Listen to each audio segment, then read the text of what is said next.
And there's public participation. We've got no public forum presentations, but we have a deputation by appointment. We have Jamie Stevenson of Te Whare Roimata, and it's my intention that we'll go straight to, have we got? Yep. Yeah. Oh, right, okay. So we've got Te Whare Roimata regarding item 15. So it's probably best that we move straight to that item as soon as the public presentation is dealt with. Jenny and Jamie. Thank you. We thank you for this opportunity to come today. We're here to support the Linwood Central Heathcote Community Board's recommendations to you for the need for a community-led revitalisation plan for the Inner City East. For those of you who don't know me, I'm Jenny Smith and this is my colleague Jamie Stevenson. We're going to be sharing this morning. Te Whare Roimata, for some of you who are maybe not familiar with our organisation, has worked in the Inner City East for the last 30 years.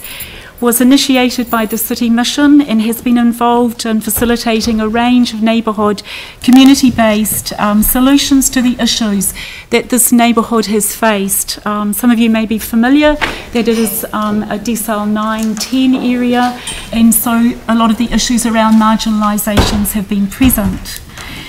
We want to make, by way of background, 2 key points. The Inner City East neighbourhood has a unique history in Christchurch, in the history of Christchurch since European settlement.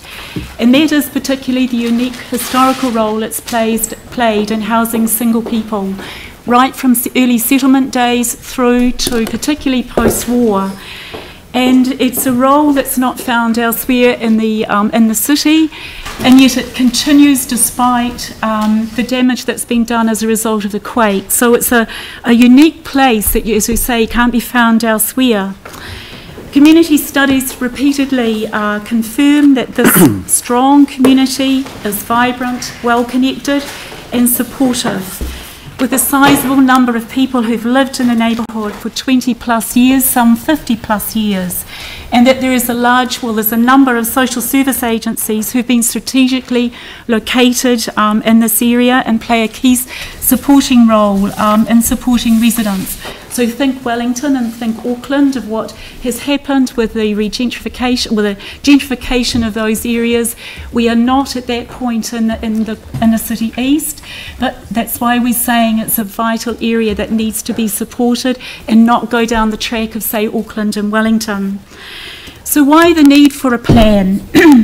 The impact of the Christchurch quakes and the losses that were experienced, many of that has gone invisible, has flown under the radar of some of the other neighbourhoods who've been maybe more high profile in advocating the issues that they've faced. But there's been a significant loss of damage to the Linwood village and also a significant loss of vital low-cost housing, as well as the neighbourhood dairies and little shops like that. It's resulted in the consequences of being the displacement of local residents, many of them who've filtered onto the streets, and the increased use of public substance use. It's also the loss of those really important social networks because, as we said, it's been an area that's been well supported and well networked. And what we've argued is that the market-led approach has not resulted, well, it's resulted in patchy, uneven development. And its replacement housing has largely been targeted at higher income earners, while lower income earners have struggled to get a foot in, and now with social housing it's starting to be a bit different, but we're arguing that there's more work that needs to be done around that. And that the shops that have gone in are catering for the higher income earners, and they're not necessarily meeting the needs or the wants of the existing community. As we've already said, it's an area that locals feel concerned about in the recent survey, but also confirm their deep attachment to. And we say that to you that this is a community that is well worth investing in and preserving. So over the last 18 months from Te Whare Roimata, we have advocated the need for such a revitalisation plan driven by the local community through, supported by local and central government, to our community board and on through the annual plan process.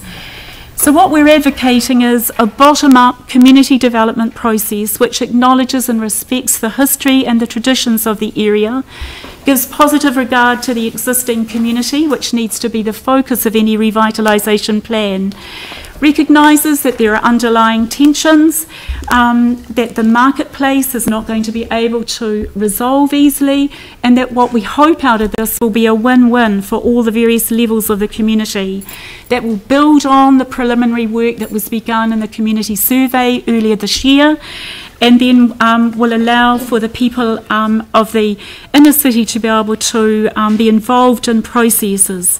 So we're saying, in the short time I've got left, that we want to be able to highlight to you the shortcomings of the market-led approach, highlight to you and say that development, any development, is kind of which underpins that market-led approach as being better than no development. We want to challenge that notion. We want to say that we need to look at how we go about developing this neighbourhood, and we need to do it in a way that will preserve and protect people that have lived there. And it's not simply about getting the physical environment sorted. Neither is it about getting a top-down consultative process. This is about engaging a marginalised community that often doesn't participate in participatory processes, and we need to be able to do alternate ways of reaching them who've got obviously really good ideas about what they want to see. So we're asking you, Council, to help fund a process that will help facilitate the Inner City East community to be able to collectively develop its own solutions, to be able to revitalise this community in line with a shared vision. So we call on the powers of the Regeneration Act and the skills and resources of both the Council and of Regenerate to be able to look at revitalising the area. And that doesn't say you guys don't have a role, because as we point out to you, your usual role around streetscape, the purchase of land for common purposes and the purchase of pocket parks, all those sort of things remain important. So that's why we're here supporting our local community board and what it's seeking today. Thank you. Lovely, thank you. Does anyone have any questions or comments that they'd like to add to that? Dion? I'd just like to say thank you for your work that you've been doing on this and getting to this stage, and I think with the resolution that we'll have today, it'll be exciting to sort of move on and actually start seeing the process start to you know, evolve and see how it actually is going to benefit this area that really needs it. Thank you. Thank you. Yanni? I think to echo that, and also maybe just ask you very briefly to kind of touch on a few of the positive things that you've done in the last sort of few years that you may wish to just let the council know about. Just thinking of some of the social enterprise type approach that you've taken. Yeah, sure. Good. Thanks, Yanni. I guess sort of some of the big projects that have taken place in the last sort of 2 to 3 years, and especially focusing in Linwood Village, would be things like the Stanmore Book and Post Shop. So the post shop, which was the Berwyn who owned it for many years, was having to retire, and the loss of that shop was the loss of a very important service within the Stanmore Village, in the Linwood Village, but also a connection point, especially for older people in that neighbourhood. And Berwyn was kind enough to gift the shop to Te Whareroimata, so it's now being operated largely by volunteers and also operating a bit as a community hub. There's also sort of the many things that Te Whareroimata has been doing well for many years, from Gloucester Street and from places like the Linwood Community Arts Centre, down in our shop down in Worcester Street, and the community lunches there. We've also been part of transitional projects like the Kuahua Ke Te Ao Cafe in Stanmore Road, and many other things which I'm sure I'm missing, Jenny. But I guess we've got our hands in a lot of pies in that area, because the sort of as needs pop up.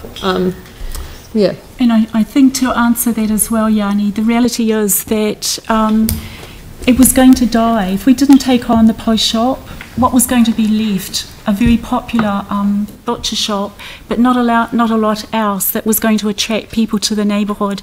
And I guess that's what's been Te Whare's role in the absence, has been we recognised we needed to keep that little village going, and how we could do it with, as Jamie says, some of the transitional projects as well as some of the other developments that we've been involved in, like the post shop. I just wanted to say thank you for that. It's really amazing, and I'd encourage councils to go and grab a copy from that little cafe, and always feel free to pop into the post shop and say hi as well. Well, thank you very much. I think I first met you in, must have been 1990. Yeah, when I became the MP for Christchurch Central, so I can certainly attest to the work of Te Whare Roimata and what you've been doing in the community over all the years, and it's very worthwhile. So it's great that we can now deal with this, which I think will be quite a step forward, but remain very much a community-led process, using having it, support from both ourselves and Regenerate Christchurch over access to planning tools that will help as well, if necessary. Good, thank you. So, look, can we move straight to item 15? I think that would be appropriate. Would